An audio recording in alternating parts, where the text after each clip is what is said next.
Okay, we're good. Good morning, everybody, on this fine August morning. Sorry, I've been missing all of you. It's be good once we get back together for our normal fellowship. This morning's scripture reading is out of Matthew 14:22. It's Jesus walking on water. So back in those days, I guess we had a day not too dissimilar to what we have. We've got a little bit of wind on the water. Immediately he made his disciples get into the boat and go ahead of him to the other side while he dismissed the crowds. After dismissing the crowds, he went up on the mountain by himself to pray. When evening came, he was there alone. But the boat was already over a mile from land, battered by the waves because the wind was against them. Around 3 a.m, he came towards them walking on the sea. When his disciples saw him walking on the sea, they were terrified. "It's a ghost," they said, and cried out in fear. Immediately Jesus spoke to them. "Have courage. It is I. Don't be afraid." "Lord, if it is you," Peter answered him, "command me to come to you on the water." "Come," he said. And climbing out of the boat, Peter started walking on the water and came toward Jesus. But when he saw the strength of the wind, he was afraid. And beginning to sink, he cried out, "Lord, save me." Immediately, Jesus reached out his hand, caught hold of him, and said to him, "You of little faith, why did you doubt?" When they got into the boat, the wind ceased. Then those in the boat worshipped him and said, "Truly, you are the Son of God." And that's today's reading. Good morning, I'm Sue Baker, and I'd like to read Psalm 101 this morning, verses 1 through 7. I will sing of your love and justice. To you, O Lord, I will sing praise. I will be careful to lead a blameless life. When will you come to me? I will walk in my house with blameless heart.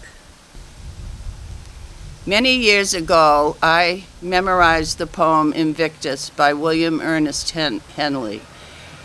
Much to my surprise, at John Lewis's funeral, the boy that he had befriended read it.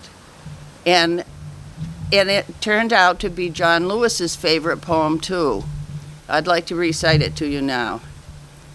Out of the night that covers me, black as the pit from pole to pole, I thank whatever gods may be for my unconquerable soul. Beyond this place of wrath and tears looms but the horror of the shade, and yet the menace of the years finds and shall find me unafraid.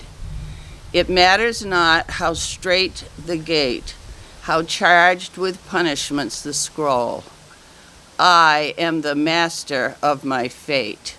I am the captain of my soul.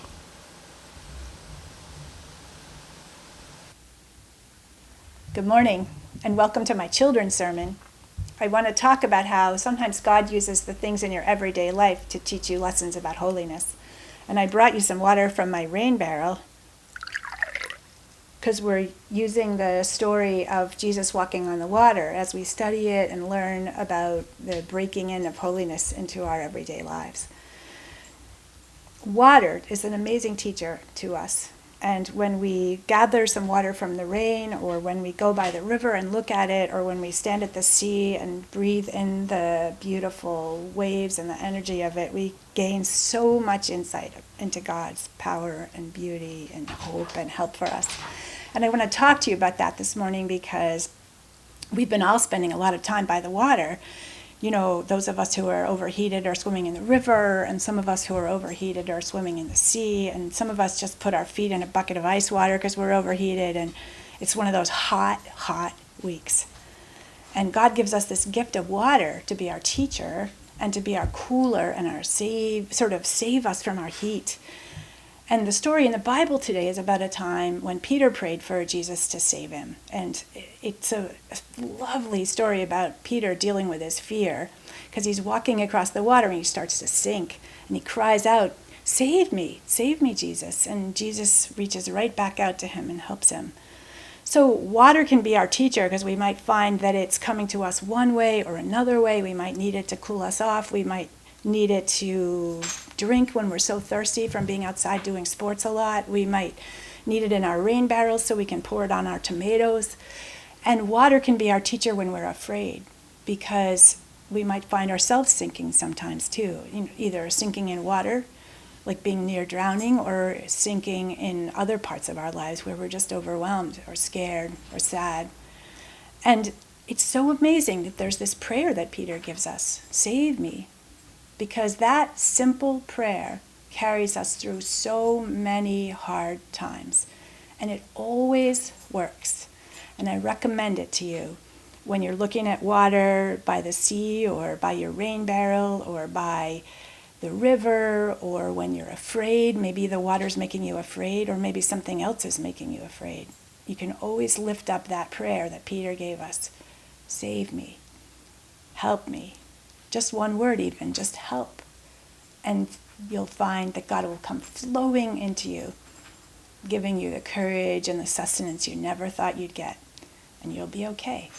And that's the beauty of that. So thank you for joining me for my children's sermon.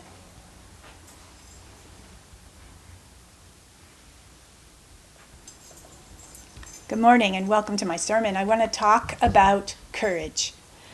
And I want to start with a story about fear and then give you this beautiful option that God offers us about courage instead.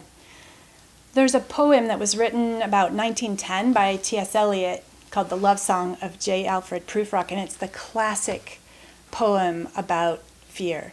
And it's this modernist poem from a little more than 100 years ago about all the things that J. Alfred Prufrock's afraid about. He's afraid about being lonely. He's afraid about the universe. He feels isolated. He's afraid he'll never have a lover. He's afraid of the ocean. He's even afraid to eat food that might make him get messy, like eating a peach. He's even afraid of that it will get like a mess on his face and he'll look bad or be sticky. He's just afraid. He's afraid of everything. And he says, do I dare to eat a peach? And it's clear that he doesn't. He says, shall I part my hair behind? And he's talking about looking bad. He's afraid because he has a bald spot that he maybe should cover it up with the way he combs his hair. Everything, what he looks like. It's just the classic poem about loneliness. And as we read it and think of it, we just get struck by this poor soul, looking at other couples who look like they're doing well, looking at other spiritual practices like they're doing well, looking all over and seeing people who are not including him. And he's so lonely and hopeless. And the poem kind of unfolds and it gets worse and worse. There's an alternative, of course, which comes from when people realize that they are part of something greater. It's when you have that spiritual insight, when you realize that you're not alone. You're one with this glorious love of God. You're one with this hopeful energy in the universe. And when you can get yourself to that point, when you can accept it, that it's your hopeful engagement in this grand project, then you're okay, even if you are lonely physically, or even if you do have something funny with your hair, or even if you do feel cut off in certain ways or in certain times. When you can have that mystical sense of being one with a holy energy, you can do almost anything. And that's, I think, the source of the most important courage that we could ever have. In the scripture that we're reading today, we're talking about the chance that Peter and Jesus had to reflect on this theme. And it's right after the story of the loaves and the fishes. They've been feeding, thousands of people with bread and fish. They've been practicing healing all day, and then Jesus has gone off to pray. And while he's praying, a storm blows up. And, he's so busy praying. I kind of love to think of it. He doesn't even notice the storm. It's this great kind of windy, wild day. And then when he does finish his prayers and notice the storm, he sees that the boat that the disciples are on is in trouble, and he walks across the water to go try to help them. And while he's there offering them help, Peter sees it and wants to try it. He loves it. He wants to have a piece of that, and so he starts to try to walk on the water too. And Jesus gives him a blessing that he could do it. And then as soon as Peter kind of thinks about it, as soon as he pays attention to what's happening, he starts to sink. As soon as he lets his fear kind of even be the smallest, slightest little bit of bubbling up at the bottom of his soul, he starts to sink. And then he calls out, he's like, Jesus, save me. It's this beautiful call, this cry for help. And of course, Jesus does save him. Jesus helps him to stop sinking. And the two of them get to the boat. And Peter and Jesus are both okay. And the storm is okay. But we have this story about sinking and suffering and fear that really teaches us something about our own presence in the world. Because when we have the sense of being one, of being connected, of being unified, in the case of Peter, unified with Jesus, who is his most perfect image of God, and in our lives too, connected to Jesus or other visions of the perfect wholeness of God that we might find through our prayers or through water or through hope or through community or through silence or meditation. When we have that sense of being connected, of unity with God or with the beautiful energy that vibrates of love in the universe, we can do so much more than when we think we're alone. And when we know that there's love for us, that there's this heavenly blessing of love, then we can, even like Peter, walk on the water a little bit. We can have that amazing and blissful courage that gives us the strength and the space to walk on the water. And I love that. I love that he was able to do it and that he did it a little bit. It's not that Peter sank that this story is about. It's that Peter walked a little while he believed. And that's such a source of courage for all of us, that we can do a little too while we are believing.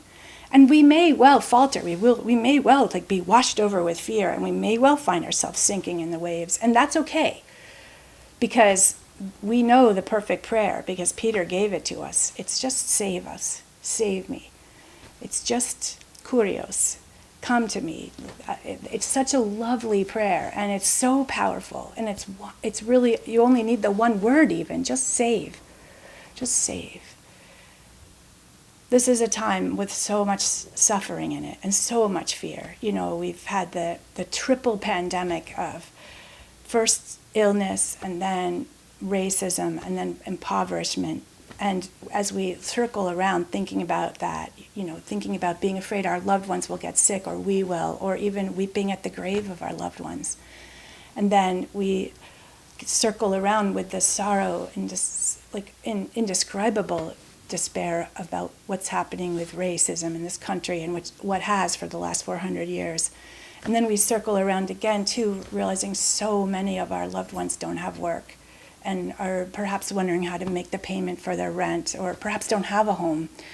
And then even compounded beneath all of that is the truth we've always known, that so many beloved are in prison, and they are stuck, and they are in danger, and it's not fair. And so when we think of all these things that can make us so paralyzed by fear, we like Peter, will feel ourselves sinking underwater. And yet, Peter teaches us what to do. Even Peter, who's so wildly imperfect, who's filled with doubts again and again, who says things that make Jesus so frustrated again and again, even Peter, even this wildly human, broken man who gets it wrong again and again, even Peter gives us this prayer, and it got recorded here in Matthew. Save us, save me, help, just help. And then we will find the holy energy of the God, of the universe, of the blissful arms of God surrounding us, filling us, offering us possibility of rising up out of the sinking waves again. It's such an amazing possibility. It's so present for us when we ask. Just help. Help me, God. Help me, holiness. Help me, love. And we will realize we're not so lonely after all. We'll realize we're not so isolated or desperate. We'll realize there's courage and possibility for us. We'll realize we can try again. You know, the poem that Sue Baker spoke for us this morning, she memorized it when she was a child, and then she was so grateful to realize that John Lewis also had loved it as his poem that he'd memorized, and to hear it read in his funeral this week, and that Sue also knew it by heart, this image of William Hanley writing about how his soul is unconquerable, came from this time in Henley's life when he had this terrible arthritis in his feet, and he had to have surgery, and it's the middle of the 1800s, and it's a terrible time to have surgery. And he lost one of his legs, and the other one just barely was saved with some surgery that was sort of unimaginable in certain ways. And there he is in convalescence trying to get better. And he writes this poem, you know, my soul is unconquerable, this amazing poem that he would call out and believe that he's part of something greater, that his soul is part of something greater, that his soul can't sink beneath the waves, that his soul is so strong, even when he's losing his feet.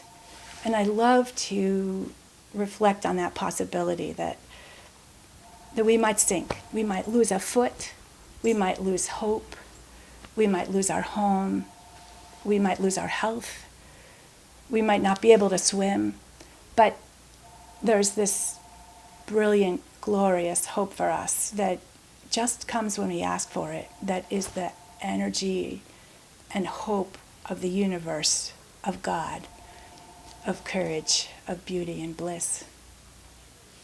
So for J. Alfred Prufrock, who said he didn't dare to eat a peach, I would argue that we should go ahead and eat the peach, because there are so many peaches on the trees this week. These are Joyce Kippen's beautiful peaches, and she has a tree so gloriously full of them. And go ahead, eat the peach, say the prayer, ask for help, because if you're sinking, you'll be amazed before you're halfway through that you can rise up again. So I thought I would sing you a song in conclusion, which comes from Holly Neer and Meg Christian, about not losing courage. And it's called Drops of Water. And it goes like this. Can we be like drops of water falling on a stone, splashing, breaking, dispersing in air, weaker than stone by far, but be aware that as time goes by, the rock will wear away.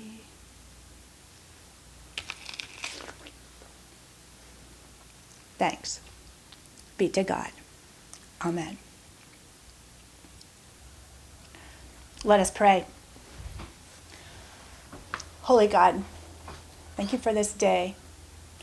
Thank you for the chance to be your children, to pray to you, to offer our hearts to your beautiful mercy, to put ourselves in your stream of love, to ask you for help when we're sinking down, to rise up with you as your children. Bless all your children who are sinking down. Bless the ones struggling with addiction. Bless the ones struggling with racism. Bless the ones struggling with death. Bless the ones struggling with drowning. May their mouths shape the words, help us, Lord, save us. Or if they can't find those words, may their mouths hear our words calling for hope and help. Holy God, hear our prayers for your mercy for all of them, and especially for those who are sick. We lift to you the name of Noah. And hear our prayers, Holy God, for all of your children who may have crossed over or died this week. And we lift to you the names of Cheryl and Karen and so many others in this world, of John. And Holy God, hear our prayers to you for our leaders, the leaders of health, the leaders of politics, the leaders of ecology, the leaders of religion. Both may they each be blessed, and may you call out of us our own leadership. And let us be powerful, brilliant leaders who are not afraid.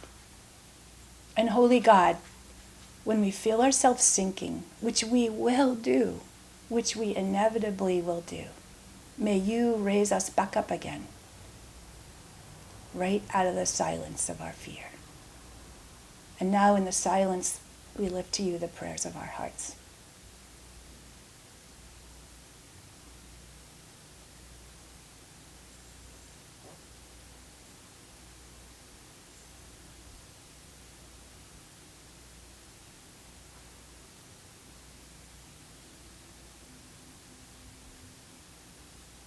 Jesus, save us. Amen. I offer you this benediction. Beloved, may the peace of the winding road be under your feet. May the peace of the shining stars be over your heads. May the peace of the warm wind be always at your backs. And may the deep peace of the Prince of Peace be with you, body, mind, and spirit, this day and every day. Go in peace. Amen.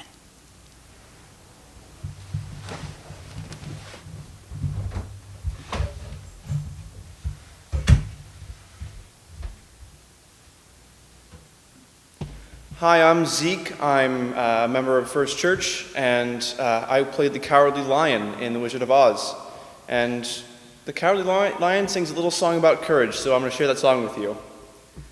Yeah, it's sad, believe me, missy, when you're born to be a sissy without the vim and vibe. But I could change my habits, never more be scared of rabbits if I only had the knife. I'm afraid there's no denying, I'm just a dandelion, a fate I don't deserve. But I could show my prowess, be a lion, not a mouse, if I only had the knife. Oh, I'd be in my stride, a king down to the core. I could roar in ways I've never roared before, and then I'd roof and roar some more. I would show the dinosaurus who's king around the forest, a king they'd better save. And with my regal Beezer, I could be another Caesar if I only had the knife. Thank you.